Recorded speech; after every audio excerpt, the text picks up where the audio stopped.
So hey, this is David with the Shepherd School, and I'm going to do a video that's not sort of like my normal videos. This isn't a trading video or a how-to video. I'm not even really a gun review video, but I found an interesting gun. And a few months ago, my grandfather passed away, and going through his estate, my uncle found a bowling ball bag full of pistols. And being the resident gun guy of the family, the duty fell to me to kind of look at the guns and clean them up a little bit and see what was going on. And found this interesting pistol. And looking at it, it says Colt manufacturing, government or model of 1911 U.S. Army, right? And so I'm thinking we've got a 1911, 45.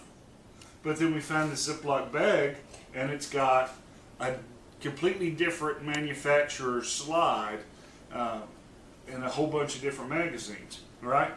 And after doing a little bit of research into it, this is actually a Llama gun, Llama, L-L-A-M-A, and Llama has a unfortunate reputation of not being very high quality, but with this particular gun, they started making it in 1931, I believe, to kind of dispel their reputation of being the Kel-Tec of today, right? And so this gun, basically they took Colt's patent and some tooling and made this gun that basically is all the parts are interchangeable except for the grip panels. They have some different grip panels. And so while this is a Llama frame, right, chambered in 38, which when they say 38, they mean actually like 9mm Largo, but it's also 38 Special and 38 ACP. So supposedly this slide can fire several different rounds because it has what they call a tolerant chamber. I've read that really it's not really designed for 38 Super, but most people shoot 38 Super in it. I've shot some 38 Super in it, and it works fine. But I like keeping the 45 slide on it because, if you've got a 45, why don't you carry a 45, right? So, pretty interesting gun. Nice piece of history. I kind of wonder, where Grandpa got the government issued slide off the front of it. And besides it being my grandfather's, it also has some family history to it. And my dad would probably be embarrassed for me telling you this, but he was a deputy in one of the Middle Tennessee counties when he got out of the Marines. And, I'm just a little kid, and he got hired as a deputy.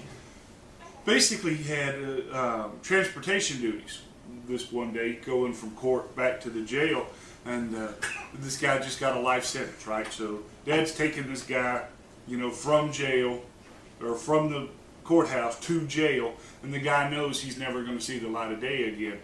And my grandpa loaded my dad this in a little 25, and Dad had this as a backup gun under the seat of his car. Now we're talking, early 80s, and they didn't have all the high-tech dividers and such in patrol cars like they do today.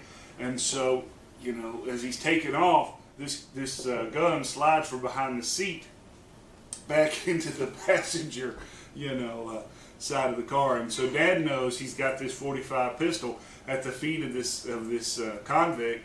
The convict knows he's never going to see the light of day again, and he sees this pistol down at his feet. And Dad said it was a couple of tense miles, as he's driving, keeping his hands on the wheel, keeping his hand on his gun, looking at the rear view mirror, because obviously he can't stop and get out, because as he stops and he gets out the car, dude's got a chance to go for the gun. So Dad said he didn't breathe until he got to the jail, and there were other people there that could, get in there and help. So anyway, kind of a stupid story, but I think this is a pretty cool gun, and I'm really proud that I had the opportunity to look at it, and maybe you'll find that interesting. But anyway, here's a Llama 38 Super Slide on a or frame on a 45 caliber Colt government slide. So anyway, there you go. And until next time, you can always catch us online, www.tngun.com.